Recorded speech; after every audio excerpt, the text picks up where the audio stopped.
শিবকে শিব কি ব্রহ্মার চাইতেও শ্রেষ্ঠ? জড়জগতের তিনটি অবস্থা, সৃষ্টি, স্থিতি ও প্রলয়। ব্রহ্মা হলেন সৃষ্টিকর্তা, বিষ্ণু পালনকর্তা, আর শম্ভু মহাদেব হলেন সংহারকর্তা।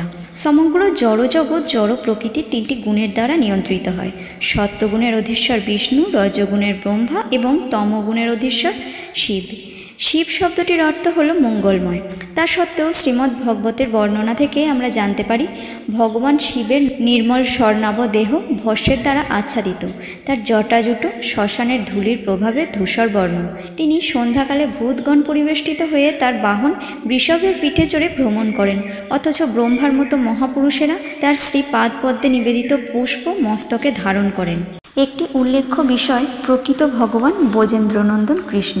তবুও বৈদিক সাহিত্যে শিব, ব্রহ্মা এবং অন্যান্য দেবতাদেরও ভগবান শব্দে সম্বোধিত করা হয়, কিন্তু স্বতন্ত্র পরমেশ্বর একমাত্র কৃষ্ণ, বাকি সবাই তার ভৃত্য। জন্মসূত্রে শিবের পিতা হলেন ব্রহ্মা। ব্রহ্মার অনুরোধ সত্ত্বেও তার প্রথম মানসপুত্র চতুষ্কুমারগণ প্রজা সৃষ্টিতে লিপ্ত হতে অস্বীকার করলে ব্রহ্মার অন্তরে দুর্বিষহ ক্রোধ উৎপন্ন হয়েছিল, যা তিনি সংবরণ করার চেষ্টা করলেও তার ভুরুর মধ্যে থেকে বেরিয়ে এসেছিল নীল লোহিত বর্ণ এবং উৎপন্ন হয়েছিল একটি শিশু। জন্মের পরেই শিশু ক্রন্দন করতে শুরু করে। তখন ব্রহ্মা বলেছিলেন, হে সুরশ্রেষ্ঠ, তুমি উৎকণ্ঠিত হয়ে রোদন করছো, তাই প্রজাসমূহ তোমাকে রুদ্র নামে অভিহিত করবে। এ প্রসঙ্গে অনেকের প্রশ্ন করেন, শিব ব্রহ্মার চাইতে শ্রেষ্ঠ হলেও ব্রহ্মা কিভাবে শিবের পিতা হলেন? এখানে আমাদের বুঝতে হবে, ব্রহ্মা হচ্ছেন জীবতত্ত্ব, কিন্তু শিব হচ্ছেন শম্ভুতত্ত্ব। ভগবান যেরকম বিষ্ণুতত্ত্ব হয়েও আত্মমায়ার প্রভাবে জন্মগ্রহণ করেন, সেইভাবে শিব ও ব্রহ্মার থেকে আবির্ভূত হলেও তত্ত্ব শম্ভুতত্ত্ব। শিবতত্ত্ব।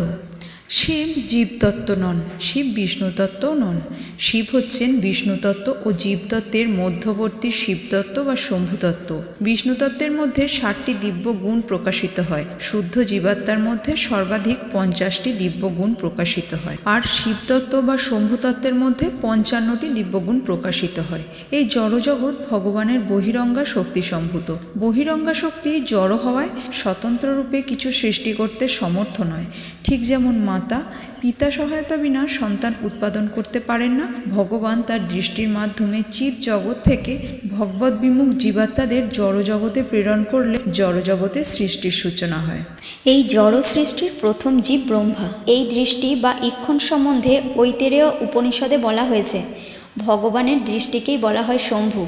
ভগবান সরাসরি তার বহিরঙ্গা শক্তির সঙ্গে সঙ্গ করেন না, এই জন্যই একে বহিরঙ্গা বলা হয়। তাই ভগবান শিব বা শম্ভুরূপে বহিরঙ্গা প্রকৃতির সঙ্গ করেন। বহিরঙ্গা শক্তি হলেন দুর্গা দেবী। এজন্য জড়জগতের বিচারে শিব ও দুর্গা হলেন পিতা ও মাতা। এ প্রসঙ্গে ব্রহ্মসংহিতায় বলা হয়েছে, এই জগতের সমস্ত মহেশ্বরী, সে কারণেই প্রজারাই লিঙ্গজনী স্বরূপ। সেই কারণেই শিবলিঙ্গরূপে শিব পূজার প্রচলন আমরা দেখতে পাই। ভগবান শিবরূপে জীবসমূহকে জড় প্রকৃতিতে প্রেরণ করলেও শিব পরমেশ্বর ভগবান নন। এ প্রসঙ্গে ব্রহ্মসংহিতায় একটি উপমা দেওয়া হয়েছে। ঠিক যেমন অম্লের প্রভাবে দুধ দইয়ে পরিণত হয়, কিন্তু দই দুধে নয়, সেই রকম আমি সেই আদিপুরুষ গোবিন্দকে প্রণাম করি, যার বিশেষ কার্যের জন্য প্রবর্তিত তত্ত্ব হলেন শম্ভু। কিন্তু শম্ভু ভগবান নয়। আমরা বাস্তব অভিজ্ঞতা থেকে দেখতে পাই দুধকে সহজেই দইতে পরিণত করা যায়, কিন্তু দইকে কখনো দুধে পরিণত করা যায় না। সেই রকম ভগবান শম্ভুর উৎস, কিন্তু শম্ভু কখনো ভগবান হতে পারেন না। ভগবতত্ত্ব বা বিষ্ণুতত্ত্ব সম্পূর্ণরূপে জড়গুণের অতীত, কিন্তু শিব কখনো জড়গুণের দ্বারা প্রভাবিত নন। চিৎ জগতে শিব সদাশিব রূপে অবস্থান করেন। কখনো কখনো শিবকে বৈকুণ্ঠের দ্বাররক্ষকও বলা হয়। শিবের নিত্যধাম মহেশধাম জড়জগৎ ও বৈকুণ্ঠধামের মধ্যবর্তী। সদাশিবই জড়জগতে রুদ্ররূপে নিজেকে প্রকাশিত করেন। শিব পরম বৈষ্ণব, শিব ভগবানের শুদ্ধ ভক্ত। শ্রীমদ্ ভগবতের 4th স্কন্ধে শিব নিজেই বলেছেন, আমি সর্বদা ভগবান বাসুদেবকে আমার প্রণতি নিবেদন করি। কৃষ্ণ চেতনাই হচ্ছে শুদ্ধ চেতনা। বাসুদেব নামে অভিহিত পরমেশ্বর ভগবান আবরণ শূন্য হয়ে প্রকাশিত হন। শ্রীমদ্ ভগবতের 5ম স্কন্ধের বর্ণনা থেকে জানা যায়, জম্মুদ্বীপের অন্তর্গত ইলাবৃত্ত বর্ষের একমাত্র পুরুষ হচ্ছেন ভগবান শিব। সেখানে তিনি দেবী দুর্গা ও তার অসংখ্য অনুচরীদের সঙ্গে বাস করেন। তা সত্ত্বেও শিব সর্বদা চতুর্গুহের অন্যতম ভগবান শঙ্কর্ষণের ধ্যানে মগ্ন, যিনি শিবের প্রকৃত উৎস। ভক্তিতে যে 4টি বৈষ্ণব সম্প্রদায়ের অস্তিত্ব রয়েছে তার একটি এসেছে মহাদেবের থেকে। তার সম্প্রদায় রুদ্র সম্প্রদায় নামে বিখ্যাত। শিব সাধারণত ভূতপ্রেত পরিবৃত হয়ে বাস করেন। এটি প্রকৃতপক্ষে তার বিশেষ করুণার প্রকাশ। ভূতপ্রেত পিশাচ প্রভৃতি পাপজনিতে আবদ্ধ জীবরাশি শিবের মাধ্যমে ভক্তসঙ্গ লাভ করে এবং ধীরে ধীরে আধ্যাত্মিক উন্নতির দিকে অগ্রসর হয়। কখনো কখনো শিব ব্রহ্মজ্যোতিতে বিচরণকারী শিবাত্মারা বিমল কৃষ্ণ ভক্তির সুযোগ লাভ করে অবস্থান করেন। কখনো কখনো শিবকে বৈকুণ্ঠের দ্বাররক্ষকও বলা হয়।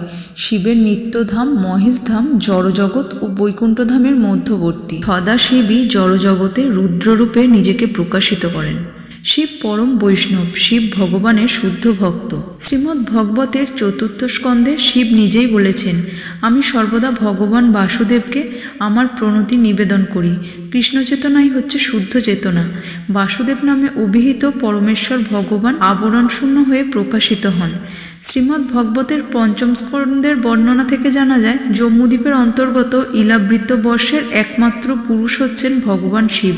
সেখানে তিনি দেবী দুর্গা ও তার অসংখ্য অনুচরীদের সঙ্গে বাস করেন। তা সত্ত্বেও শিব সর্বদা চতুর্গুহের অন্যতম ভগবান শঙ্কর্ষণের ধ্যানে মগ্ন, যিনি শিবের প্রকৃত উৎস। ভক্তিতে যে 4টি বৈষ্ণব সম্প্রদায়ের অস্তিত্ব রয়েছে তার একটি এসেছে মহাদেবের থেকে। তার সম্প্রদায় রুদ্র সম্প্রদায় নামে বিখ্যাত। শিব সাধারণত ভূতপ্রেত পরিবৃত হয়ে বাস করেন। এটি প্রকৃতপক্ষে তার বিশেষ করুণার প্রকাশ। ভূতপ্রেত পিশাচ প্রভৃতি পাপজনিতে আবদ্ধ জীবরাশি শিবের মাধ্যমে ভক্তসঙ্গ লাভ করে এবং ধীরে ধীরে আধ্যাত্মিক উন্নতির দিকে অগ্রসর হয়। কখনো কখনো শিব ব্রহ্মজ্যোতিতে বিচরণকারী শিবাত্মারাও বিমল কৃষ্ণ ভক্তির সুযোগ লাভ করে। শিব সাধারণত খুব তাড়াতাড়ি তার ভক্তদের প্রতি সন্তুষ্ট হন, এই জন্য তাকে আশুতোষ বলা হয়। আর দ্রুত জড়জাগতিক স্বাচ্ছন্দ্য লাভের জন্য ভোগবৃত্ত সম্পন্ন ব্যক্তিরা শিবের শরণাগত হন। শিব হলাহল বিষ কণ্ঠে ধারণ করেন, তাই শিবের অপর নাম নীলকণ্ঠ। সমুদ্র মন্থনে উত্থিত হলাহলের প্রভাব যখন সমগ্র সৃষ্টিতে ছড়িয়ে পড়েছিল, তখন দেবতাগণ শিবের শরণ গ্রহণ করেছিলেন। দেবতাদের বিনীত প্রার্থনায় খুশি হয়ে করুণাবশত শিব দেবতাদের সাহায্য করতে চেয়েছিলেন। তিনি তার নিত্যশক্তি ভবানীর প্রতি আলোচনার সুরে বলেছিলেন, হে সাধ্যী ভবানী, কেউ যখন পরোপকার করে তখন ভগবান শ্রীহরি অত্যন্ত প্রসন্ন হন।